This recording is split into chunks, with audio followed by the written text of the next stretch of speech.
Simbiosis Podcast. Bersama saya Fadli Dwi Permadi selaku murid dari SMPK Simbiosis Bencar, dan di sini kita bakalan kedatangan bintang tamu yang spesial nih. Oh my god! Wow! Seorang guru yang baru saja merilis novel pertamanya. Siapa lagi kalau bukan Bu Deva. Halo. Halo Bu Deva. Hai. Ngomong-ngomong nih, Bu Deva gimana kabarnya? Alhamdulillah kabarnya baik. Kak Ferdi gimana? Puji Tuhan baik. Oke. Ngomong-ngomong nih soal kesibukan, sekarang Bu Deva kesibukannya apa? Kalau untuk saat ini kesibukan saya itu sebagai guru, saya mengajar di SMPK Simbiosis Bencar, mengajar di mata pelajaran bimbingan konseling dan PPKN. Selain mengajar sebagai guru, saya juga mengajar tari, ekstrakurikuler tari di SDK Simbiosis Bencar dan SMPK Simbiosis Bencar. Selain kegiatan yang tadi, saya juga mengisi waktu luang dengan menulis di aplikasi Wattpad seperti itu. Oke, ngomong-ngomong nih, pasti setiap orang tuh kan punya role modelnya masing-masing. Kira-kira siapa nih role model Bu Deva di bidang sastra? Kalau role model aku di bidang sastra, terutama di bidang penulisan, itu yang pasti, yang kalian semua juga tahu pasti Terry ya. Ada Terry, lalu ada Sami Jayanto, dan ada juga Risa Saraswati. Nah, tiga orang ini adalah top dari role model yang paling aku suka. Nah, ngomong-ngomong soal menulis nih, sejak kapan sih Bu Deva ini hobi menulis? Kalau hobi menulis, saya sejak SD sudah suka menulis ya. Dulu kalau waktu SD itu suka menulis karangan, kayak misalnya liburan bersama nenek di pantai, nah semacam itu. Terus ketika sudah bangku SMP SMA, mulai menulis kisah-kisah romans cinta monyet, nah semacam itulah ya. Lalu kemudian di bangku perkuliahan, saya mulai menulis untuk teks teater. Jadi saya juga menulis dan juga menyutradarai sebuah penampilan teatrikal seperti itu. Oh, jadi emang udah lama nih bakat menulisnya atau hobinya nih? Alhamdulillah, berarti udah lama ya, Ya, udah betul. terasa mulai dari SD. Apa mungkin harapan Bu Deva kepada pembaca yang sudah menyelesaikan novel ini? Kalau harapannya sih, terutama untuk teman-teman yang udah meluk ICU, semoga pesan-pesan yang ada di buku ini bisa tersampaikan ke kalian, dan semoga nggak ada lagi trust issue atas dunia lain, dunia gaib dan lain-lain. Tapi mungkin di sini aku mau minta maaf tentang ending ya. Endingnya tuh pasti bakalan bikin pembaca marah, kayak ini emosi gue udah diobrak-abrik dari chapter 1 sampai chapter terakhir, ternyata endingnya gini. Nah, kalian pasti penasaran juga. Jadi itu aja sih pesannya. Few inches later. Kira-kira nih untuk kedepannya, apakah Bu Deva ada rencana untuk menerbitkan novel terbaru? Mungkin tetap di genre horor ataukah ingin mencoba genre horor? Kalau untuk menerbitkan novel baru sih pasti ada rencana ke sana ya. Cuma kira-kira bakalan diterbit atau enggak kita lihat aja nanti. Untuk saat ini aku udah nulis cerita baru di Wattpad teman-teman, tapi temanya bukan horor, lebih ke dark romance. Nah, jadi romance tapi dark ya, tentang mafia itu. Kita main tembak-tembakan, kita main katanan. Nah, ada di cerita baruku yang judulnya Renegades. Teman-teman bisa follow Wattpad aku di Pambejin sesuai dengan nama pen aku, bisa dibaca juga, tapi masih ongoing teman-teman ya. Jadi kalau untuk menulis, aku bakalan usahakan untuk terus menulis selama masih ada ide, selama aku mood untuk nulis ya aku akan tetap menulis terusnya. Kira-kira nggak mau coba genre politik gitu? Aduh, jangan bawa politik. Aduh, aku masih mau cari aman nih, nggak boleh. Belum nikah nih, jangan. Stop sindir politik. Stop it. Get some help. Stop. Oh iya, ngomong-ngomong nih, apakah ini adalah novel yang pertama kali Bu Deva tulis atau kan sebelumnya Bu Deva pernah tulis sebuah novel? Apa yang kira-kira novel yang pertama kali Bu Deva tulis? Kalau ICU ini adalah novel ketiga yang saya tulis sebenarnya. Jadi ketiga. Iya, yang ketiga. Yang pertama itu tentang fantasi dan saat itu gagal. Waktu itu benar-benar sepi banget membaca, jadi nggak aku publish pada saat itu. Judulnya Wolfgang, itu tentang fantasi. Lalu yang kedua itu tentang romance, tentang ya kisah cinta seorang. Oh enggak sih, kalau remaja sih enggak, tapi tentang kisah cinta seorang pengacara dengan penjual brownies. Nah, itu masih ada di Wattpad. Aktif Semacam itu lah, semacam itu. Itu masih ada di Wattpad, tapi sepertinya belum rezekinya untuk terbit. Nah, setelah aku nulis novel romance yang kedua itu, barulah aku nulis yang ICU ini, yang tentang horor, tentang anak-anak sekolah, dan kejadiannya itu juga terjadi di sebuah sekolah. Yang alhamdulillahnya di tahun 2024 ini dilirik sama penerbit. Pada saat itu Bu Deva dapat DM dari Viras Media Publisher, salah satu publisher yang ada di Jakarta. Jadilah yang sekarang. Jangan lupa check out. Jangan lupa check out di Shopee Viras Media. Kayak gitu. Menciptakan karya itu kan pasti kita punya suatu hambatan tertentu. Gimana sih cara Bu Deva untuk mengatasi hambatan tersebut? Apakah ada suatu momen yang mungkin membuat Bu Deva merasa menyerah atau semacamnya gitu lah? Oke. Kalau hambatan atau halangan selama menulis itu pasti ada. Dulu juga waktu nulis ICU ini aku sempat vakum hampir 2 mingguan.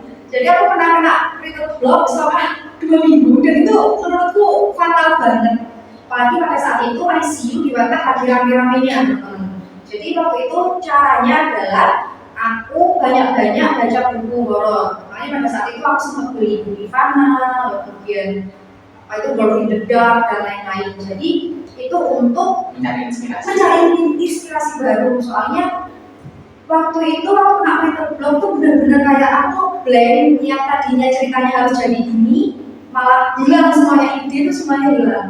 Jadi kalau ngomongin hambatan itu tadi lah, pasti hal itu tidak dialami sama penulis yang lain. Kalau buku favoritnya nih, atau novel favoritnya Bu Deva? Novel favoritnya kalau dari Bang Terelie itu adalah Teruslah.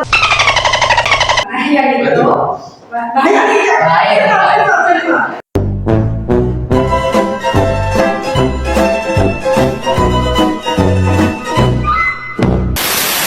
Oke, itu kalau dari novelnya Kak Lisa Saraswati itu yang paling aku suka adalah Ivana. Ya, Ivana. Lalu kemudian kalau novelnya atau karya dari Kak Sarami Jayanto itu adalah Minit. Nah, jadi 3 itu adalah novel yang paling aku sukai. Oh iya nih Bu Deva, ngomong-ngomong Bu Deva kan udah lama nih katanya hobi menulisnya. Genre apa sih yang Bu Deva baca saat awal menulis?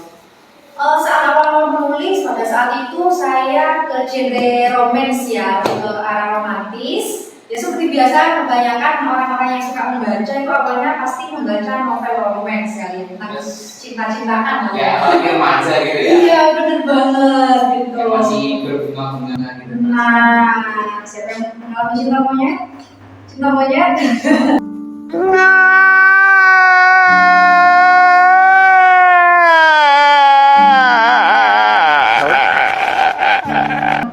Bagaimana Bu Deva membangun karakter-karakter yang ada di cerita ini? Dan apakah ada karakter yang mungkin terinspirasi dari dunia nyata? Kalau untuk membangun karakternya sih nggak ada kesulitan, nggak ada teknik khusus. Aku biarin aja mengalir gitu aja. Kayak misal karakter A, dia orang yang keras, terus keras kepala, terus yang penakut atau apapun, aku biar mengalir aja sih. Jadi aku minta karakternya itu sendiri, bukan menyesuaikan. Oh si A ini dia memang pendiam, jadi nanti di novel jadi orang yang pendiam gitu, enggak sih. Jadi mengalir aja. Jadi mungkin mengalir mengikuti cerita yang ada di cerita aja. Terserah aku sutradaranya, aku penulisnya suka-suka gue. Kayak gitulah. Terus untuk karakternya nih, apakah ada karakter yang mungkin terinspirasi dari dunia nyata? Kalau karakter terinspirasi dari dunia nyata sih, aku ngambil dari salah satu tokoh yang ada di Indonesia yang sesuai dengan model tadi, itu dari Kak Sarah Wijayanto dan Kak Lisa Saraswati. Dua-duanya itu adalah seorang indigo atau yang memiliki indera keenam, memiliki kelebihan. Nah, jadi aku ngambil kisah di pemeran utama di buku ini juga terinspirasi dari kisah-kisah mereka yang pernah ketemu hantu A yang pernah ketemu hantu B dan lain-lain. Jadi satu kesatuan lah di buku ini. Apa tema utama yang ingin Bu Deva sampaikan melalui novel ini? Tema utama atau pesannya gimana nih? Mungkin lebih ke arah pesan. Oke, kalau pesan di novel ini sih, khususnya novel ICU ini, aku cuma pengen menyampaikan ke teman-teman semua pembaca bahwasanya dunia astral, dunia gaib itu sebenarnya ada dan kita itu berdampingan sama mereka. Cuma dimensinya kita aja yang beda gitu. Jadi nggak perlu merasa kalau dunia hantu itu nggak ada, atau misal hantu nggak seserem itu dan lain sebagainya. Aku pengen melukis itu semua gitu loh, kayak bahwasanya dunia gaib, dunia astral itu kita berdampingan gitu loh sama mereka. Dan aku juga menggarisbawahi di sini kalau kalian nggak harus takut sama hantu teman-teman, karena sesungguhnya yang serem itu manusia. Percaya sama aku.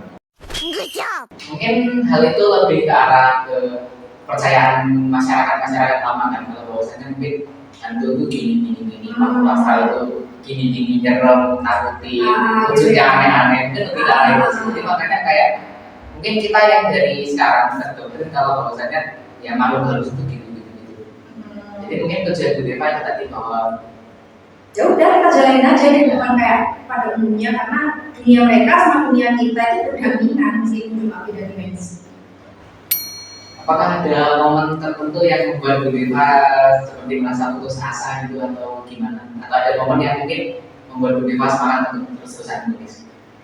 Kalau putus asa sih nggak pernah ya, karena aku itu tipe orang yang kalau aku melakukan sesuatu harus bertuntas. Kalau belum tuntas aku nggak bakal nyerah. Aku nggak bakal nyerah meskipun nanti di tengah-tengah macet atau apa, tapi aku harus sampai di titiknya kayak gitu. Jadi kalau putus asa nggak ada sih. Gaspol terus. Supaya selesai. pabrak gitu ya. Kalau momen menyenangkannya selama menulis? Momen menyenangkannya banyak karena ditambah lagi di website itu kan kita bisa komen kayak banyak yang bisa komen gitu kayak seneng kayak lanjut kak gitu. Iya aku suka ceritanya kak, lanjut dan lain-lain. Nah itu yang bikin aku semangat nulis. Jadi antusiasme dari audiens yang mungkin membuat Bu Deva semangat. Dari readers yang ada di website, terus di website itu kan juga ada ini kayak ranking mingguan. Nah dulu IC itu sempat ranking 1 selama hampir 1 bulan. Jadi di hashtag horor itu dia ranking 1 hampir 1 bulan. Lalu ada di hashtag yang lain kayak school, drama, dan lain-lain itu juga ranking 2, ranking 3, dan itu lama gitu. Nah itu yang bikin jadi semangat terus menulis. Luar biasa sekali.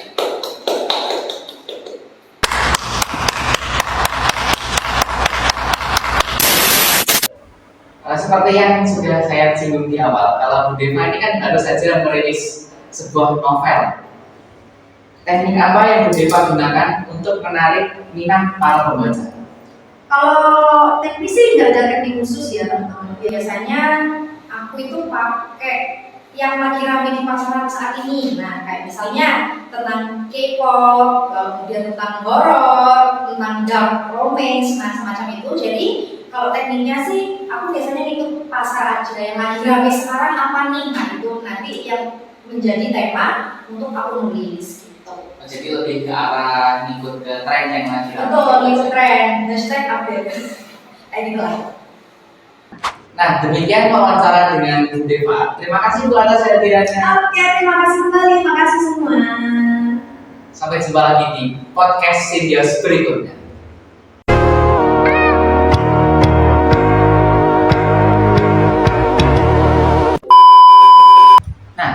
Buat Sobat Sindios yang berada dimanapun, yang tertarik untuk mungkin membaca bukunya atau yang penasaran dengan gimana sih isi buku ini, jangan lupa dong cek out di Shopee di @virasmedia.